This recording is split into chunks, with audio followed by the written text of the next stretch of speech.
I can eat some candy. Nigga, this shit ain't healthy. Nigga, hold your text on. Y'all know what it is, man. Mr. Ballin Sunday, man. You feel me? And he got the top 3 places you can't go. Let's go, bro. Y'all already know what time it is. I'm already high. Happy Labor Day. Labor Day tomorrow. Y'all know I do video Monday and Tuesday. So Labor Day tomorrow, happy Labor Day. I just got done grilling before I did the video. I started grilling at like 12, 11, 12.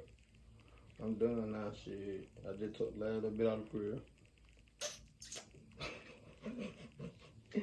I ain't gonna cut, but yeah, man. Have a good Sunday and have a good Monday too, man. Y'all don't get pulled over. That's a real one.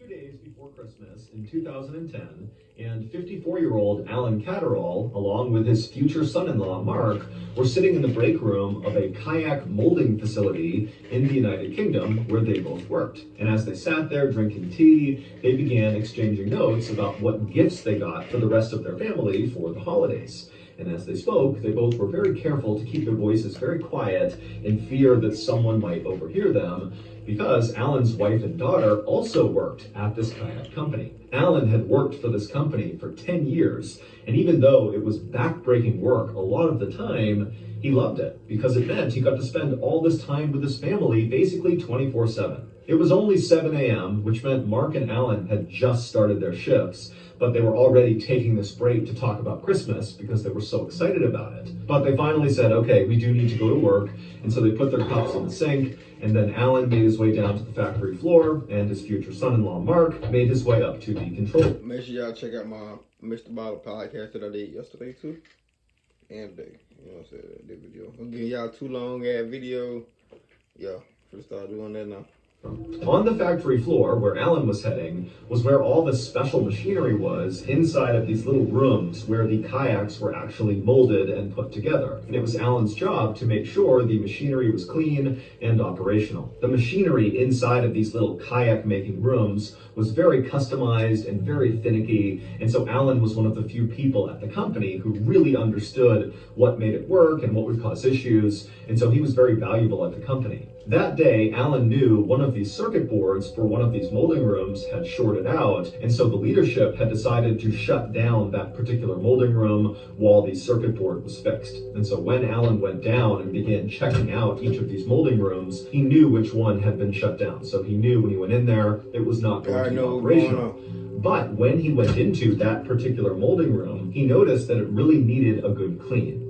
When these kayaks were made inside of these molding rooms, a lot of times the excess plastic would kind of seep out of the actual mold, and it would get caked to the walls, and it would flake all over the ground. And so periodically, Alan would clean these rooms, and he figured right now, with this one shut down, he might as well clean it. And so Alan grabbed the crowbar, and he headed into this shut down molding room, and he got to work chipping all this plastic off the walls and making a big pile on the ground to sweep out and throw away. But as Alan chipped away at all the plastic, the doors leading into this molding room shut. And so suddenly Alan was cast into total darkness because his only light before that had been coming through these doors. But that was the least of Alan's worries. He knew that if these doors were shutting, these doors were automatic, that meant that the circuit board had to have been fixed, and they didn't know he was in here. And so now this molding room must be operational, which meant he only had minutes to get out of this room. And so Alan ran to the door, and with his crowbar, he began trying to pry the doors open,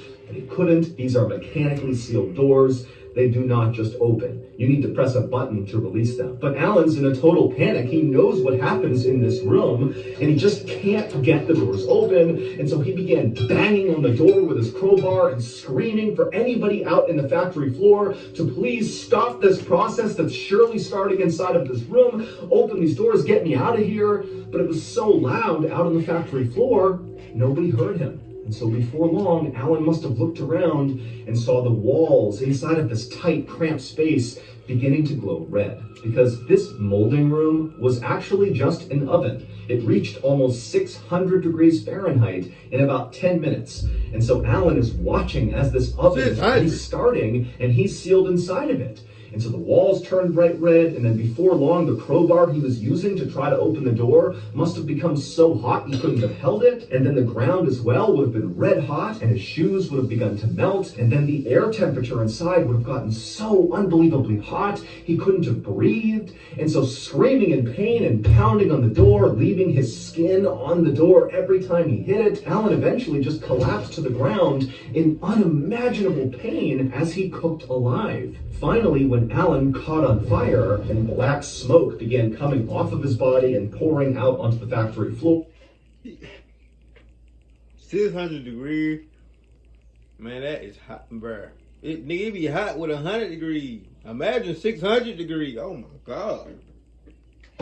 The factory realized there's a problem with this molding room, so they turned it off, they opened it up, and they discovered Alan. It would turn out, after Mark and Alan had chatted about Christmas in the break room and then parted and gone their own ways, Alan had gone down to the factory floor and inside of that molding room, and his future son-in-law, Mark, had gone up to the control room where he would have no visibility of the factory floor. All he had was this big switchboard full of lights and switches and gauges that controlled all of the molding rooms. And not long after he got up there and was looking at the control panel, he saw a blinking light come on. And it was for the molding room that Alan was working inside of. And that blinking light meant someone had fixed the circuit board, and so that molding room now had power. And so reflexively, Mark just turned it on. Oh, my girl had asked me about my hair, man. She came me about, my hair, bro. If I take my hair, my shit just need to be twisted right now. Like, but I'm just letting that shit just go. Y'all been seeing the process, man. I ain't gonna care. Y'all been seeing the process. Like, I cut my hair off, then it's about like that. But I can tell it's longer. Like, it's longer than what it was a couple months ago, earlier this year. But yeah, I'm letting my shit grow type shit. And when he did that, the molding room began its restart process, which included sealing its doors and turning on the oven. And inside of that molding room, there were no safety escapes. In fact, there was really no safety precautions at all. He made an accident and killed him there. And so as soon as Mark flipped that switch, he had killed his future father-in-law. 5 years later, the kayak molding company was convicted of corporate manslaughter and fined 200,000 pounds. Also, the man who actually designed these molding rooms with no safety precautions in mind, no emergency exits, nothing, he was fined 25,000 pounds and sentenced to jail for 9 months. Damn. God damn, man. Expedia members get member prices and rewards for future trips. I wonder, did she ever marry him? Did the dog down there? She fine. Did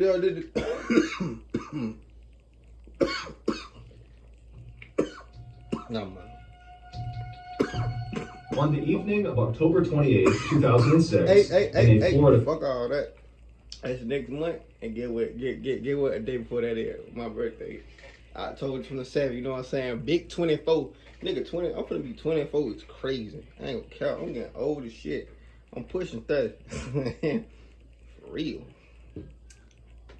City called Port Richey, a 37-year-old woman named Marisa Weber walked in the front door of her home and called out a greeting to her mom. Her mom didn't call back, but Marisa could hear her in the kitchen making dinner, and so Marisa walked over to say hello. But Marisa only got about 2 feet into the family's very cramped living room when one of their many cats came bombing into the room and nearly knocked Marisa over as it ran past her and ran up to the side of the wall and just stopped and stared at the baseboard of the wall like there was something there. Marisa was totally annoyed by this cat, and as she looked over at it, she knew what it was doing, because lately Marisa had noticed there were clearly rats in her family's home, kind of scurrying around in the ceilings and the walls. Marisa could hear them all the time, and one of their cats was now clearly hunting one of these rats. And this totally stressed Marisa. She'd actually begun taking anti-anxiety and antidepressant medication largely because of this rat infestation, and really just the fact that Marisa hated living at her parents' home. Shit.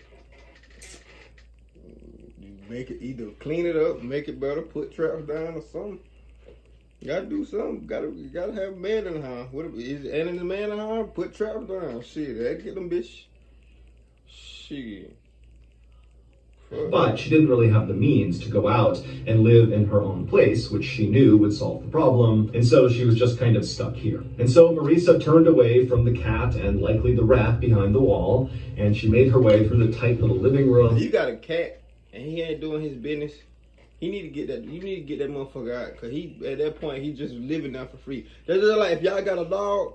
I don't really understand these people that got these little chihuahuas and shit. They ain't grown man be having these dead chihuahuas and shit.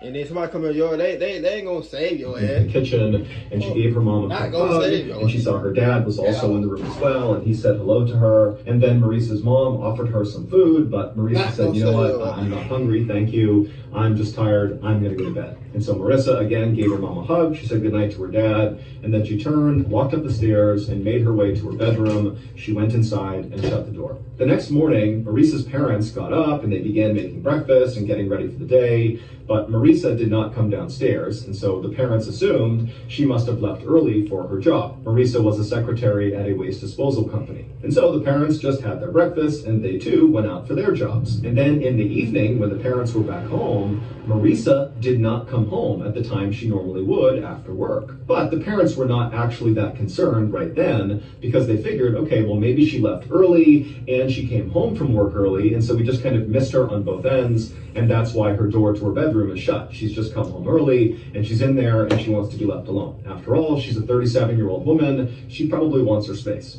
But later that night, when still the parents had not even heard their daughter moving around up there, the mother went upstairs and knocked on Marisa's bedroom door.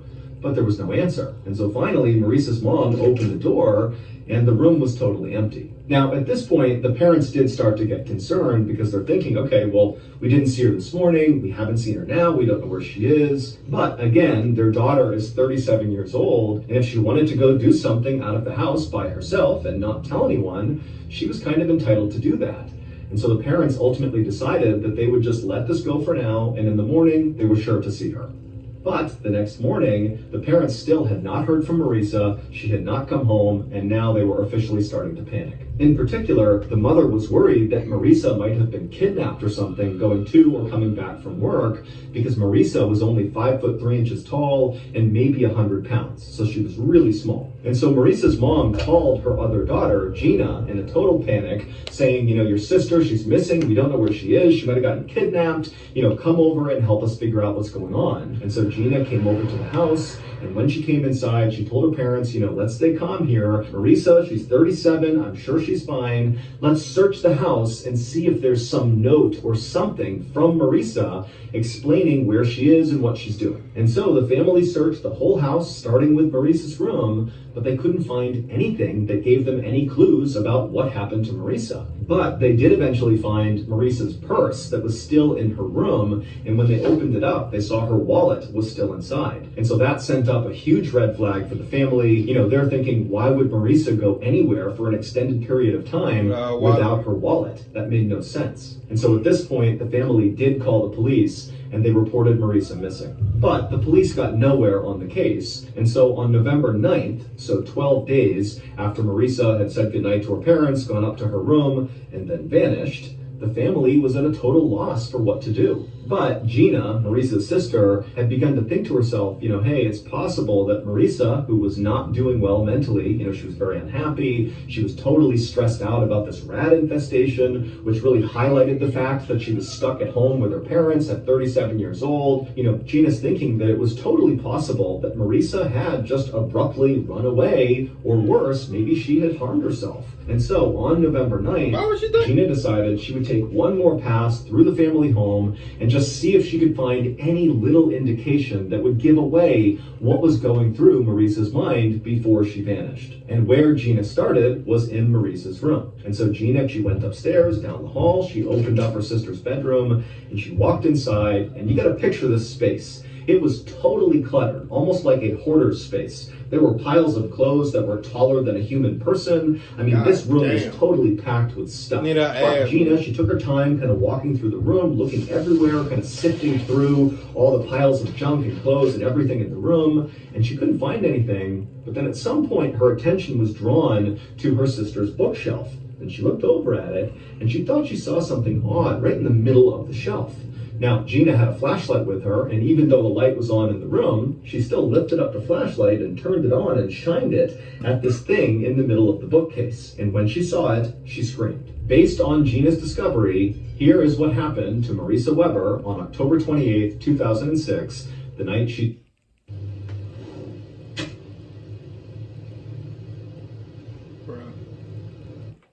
Hi, excuse me, miss, hello. What if I told you I could get you some money right now? Disappeared. I tell you, give it to Marisa me. had come home. She saw her mom and dad in the kitchen. She was offered food. She turned it down and said, "I'm tired. I'm going to bed." She went upstairs. She went into her room, closed the door, and sat down on her bed. Then Marisa grabbed a pill bottle next to her bed, which contained morphine and codeine, which are two very powerful painkillers. They're opiates, so highly addictive.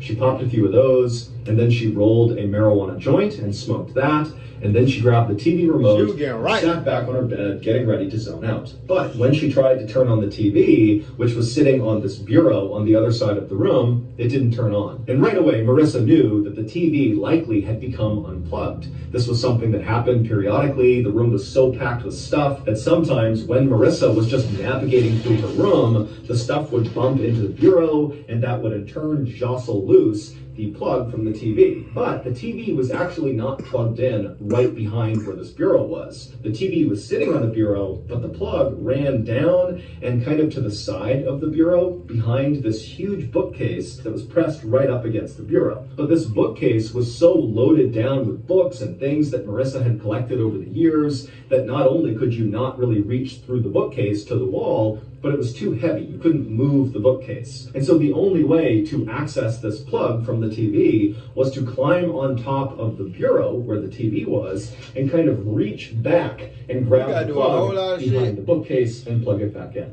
And so Marisa, who was likely beginning to feel the effects of the drugs she had taken, climbed on top of this bureau, and she reached back behind this 6-foot-tall bookcase, and she began trying to grab the plug, but it was just out of reach. And so she leaned farther and farther and farther until she finally grabbed the plug. But when she managed to plug it back into the wall, she slipped forward and fell head first into this tiny space behind the bookshelf and the wall, and she got pinned upside down. Now, we don't know why Marisa didn't begin calling out for help.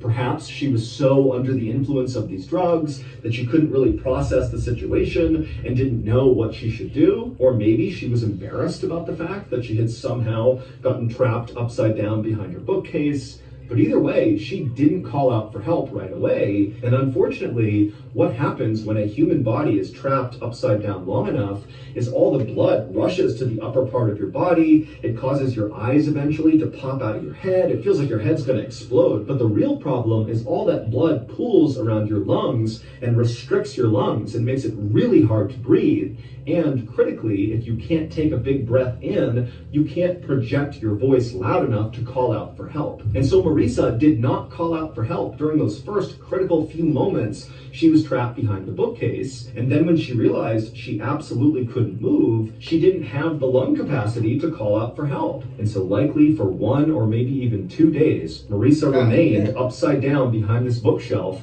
and likely was aware of her family coming in and out of her bedroom looking for her, but she was not able to vocalize. She could not get their attention, and so eventually she died. Marisa's family would say when they were looking for Marisa in her bedroom while she was dying behind the bookcase, they said they did hear sounds, but it sounded like the rats that were running all over their house. And so they didn't know it was actually likely Marisa moving around behind the bookcase trying to get their attention because she can't use her voice. And then after Marisa died, her family did continue to go back into her room to look for her, and they began to smell something funny, which was Marisa decomposing. But the family didn't know that, and they chalked it up to the fact that the room was really messy. And again, there are rats in this house. I mean, this was not a clean space. And so they kind of thought, okay, the smell can't be anything serious. It wasn't until November 9th when Marisa's sister, Gina, was back in Marisa's bedroom, and she looked over at the bookcase and she saw something strange. What she saw was her sister's foot right behind the bookcase. Gina couldn't really process it, so she got her flashlight out, she shined it on the foot, and when she scanned from the foot down, she realized it was her sister.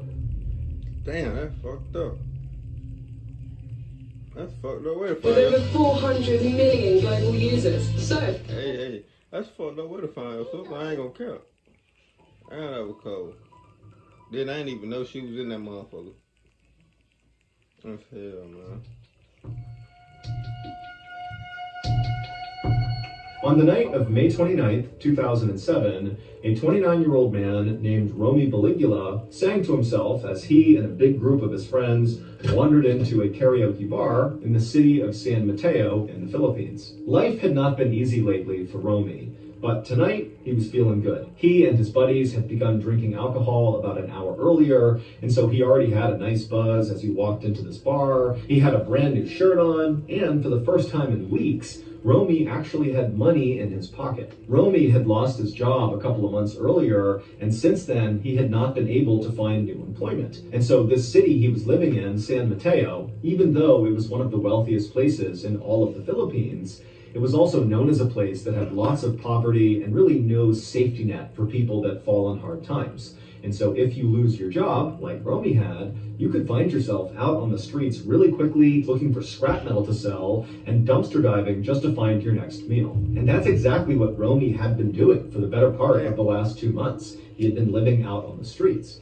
But just a day earlier, he had discovered this stash of very valuable scrap metal, and he had sold it that day for a nice profit. And with that money, he had bought a nice big dinner, a brand new shirt, and tonight he had bought a night out. And the best kind of night out for Romy was going to a karaoke bar, because Romy loved to sing, and his friends did too, but Romy sang basically all the time. Whether he was full-time employed, making lots of money, enjoying life, or if he was in a dumpster looking for food to eat, Romy would be singing. Now, Romy was not the best singer, certainly not compared to some of his friends who were excellent singers, but he felt like the more he sang, the better he got. And he was kind of proud that he felt like he was progressing and becoming a better and better singer. And Romy's favorite songs to sing were these big ballads. He just loved to close his eyes and let the words of the story kind of take him away. It really was his escape. It was like no matter how bad his life got, he could always sing, and that would make him feel better.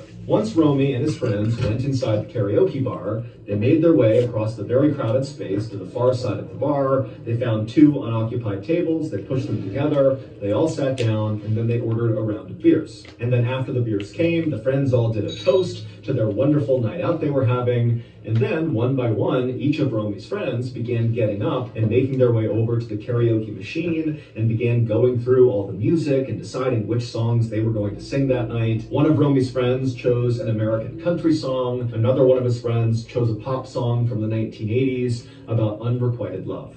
But regardless of the songs that any of Romy's friends chose, when they began getting up there and singing their song, it was like the karaoke bar came alive. People in the Philippines love karaoke. It's really a part of the culture. In fact, many people in the Philippines have a karaoke machine of their own in their house. And so what that means is in karaoke bars like the one Romy was at, the crowd is both really appreciative of good singers who go up there and do karaoke really well, and everyone will get up and cheer and dance along.